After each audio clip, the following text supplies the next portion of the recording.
अर्थमंत्री निर्मला सीतारामन यांनी जाहीर केलेला अर्थसंकल्प नागपुरातील चार्टर्ड अकाउंटंट आणि उद्योजकांना कसा वाटला हे जाणून घेऊया।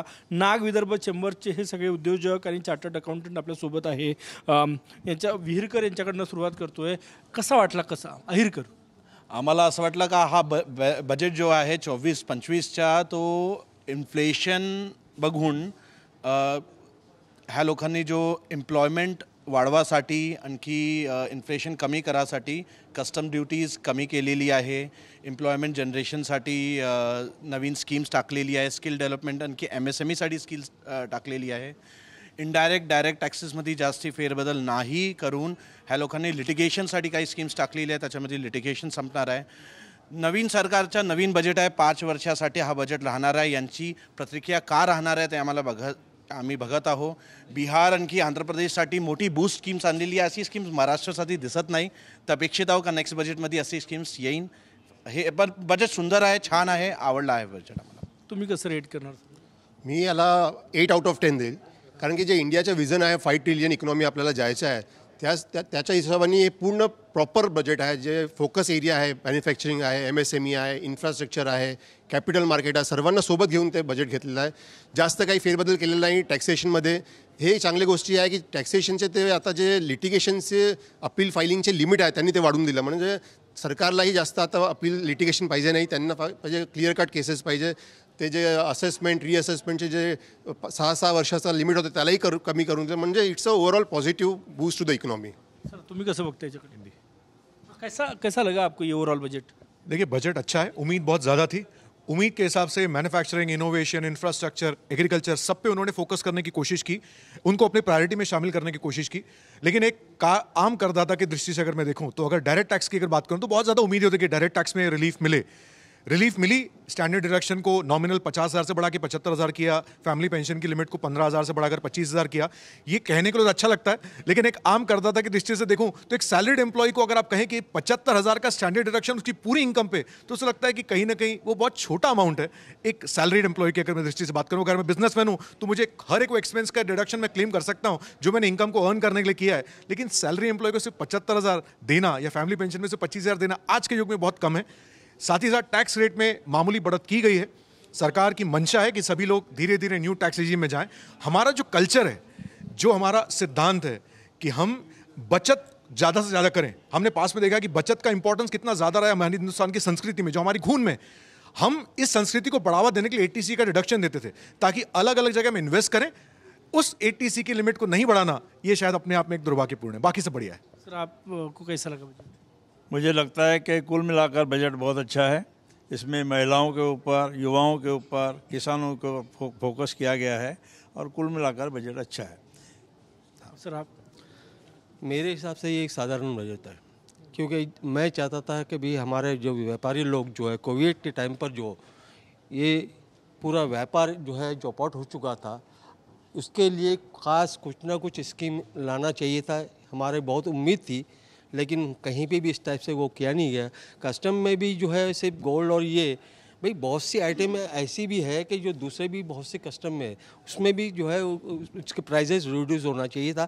फिर सबसे बड़ी बात क्या है कि जो आज डायरेक्ट टैक्स में जो है इन्होंने, इसका मतलब ये जो ज़्यादा टैक्स देता है उसको ज़्यादा यानी और भी लगे, ये एक हिसाब से गलत है, इसको कम करना चाहिए था।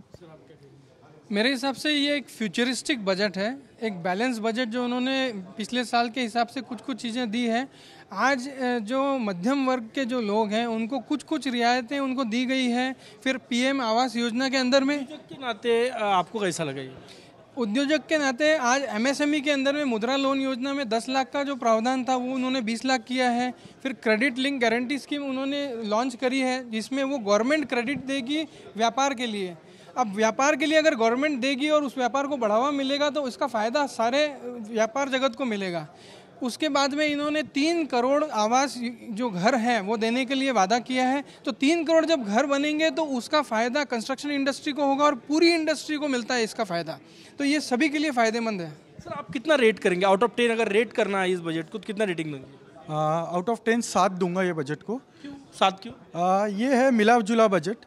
मोदी सरकार 3.0 बोला जा रहा था, पहला बजट है, 5 साल सरकार चलने वाली है, तो उम्मीदें बहुत थी। हालांकि उम्मीदें इंफ्रास्ट्रक्चर में, यूथ के लिए, एम्प्लॉयमेंट के लिए काफ़ी कुछ पूरी की गई, बट पर्सनल टैक्सेशन अगर थोड़ा और ध्यान देते तो एक नॉर्मल लोगों में एक और खुशी का मौका होता। सर आप कितना रेट करें, किती मार्क्स द्याल 10 पैकी? 7। सर आप कितना देंगे? मैं 8। क्यों 8? 5 क्यों नहीं, 10 क्यों नहीं? नहीं, 5 का लायक बजट नहीं है, क्योंकि गवर्नमेंट स्पेंडिंग बहुत करेगी, और जो स्पेंडिंग जब होती है वो कॉमन पब्लिक के पास में आती है। और कॉमन 10, फिर 10 क्यों नहीं? 10 और भी स्पेंडिंग की गुंजाइश थी जो और भी कर सकती थी गवर्नमेंट, लेकिन वो उन्होंने कम यानी हिसाब से कम रखी है। सर आप कितना रेट देंगे? मैं 6 के ऊपर दे दूंगा। क्यों 6?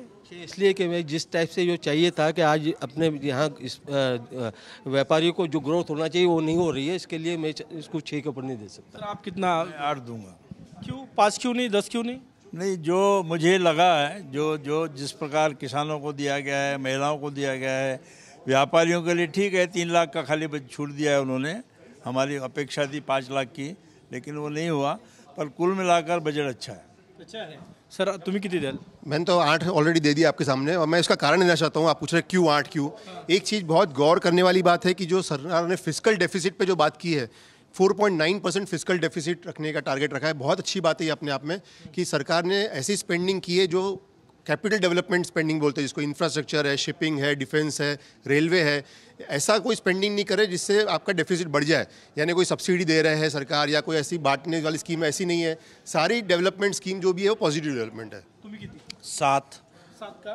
कारण की इन्फ्लेशन वाढलेलं आहे, ॲव्हरेजपेक्षा छान बजेट आहे. जास्ती आपण इन्फ्लेशन वाढल्यानंतर जो त्यांनी एम्प्लॉयमेंट जनरेशन स्कीम आणखी पैशाचा भाव मोल कसा वाढायचा हे त्या लोकांनी डिसिजन घेतलेलं आहे, तर त्या हिशोबाने 7 एकदम बरं आहे. सर तुम्ही किती रेट करणार? मैं बजट को 8 आउट ऑफ 10 दूंगा। क्यों 8? 7 क्यों नहीं, 10 क्यों नहीं?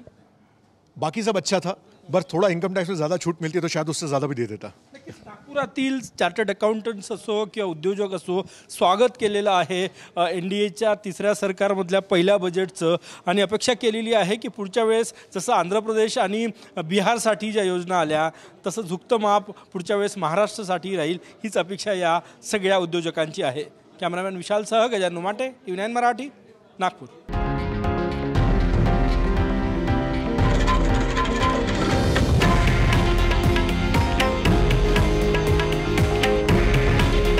हे आहे देशातील नंबर 1 न्यूज नेटवर्क आणि आपण पाहत आहात TV9 मराठी. काळजी तुमची, हित महाराष्ट्राचं.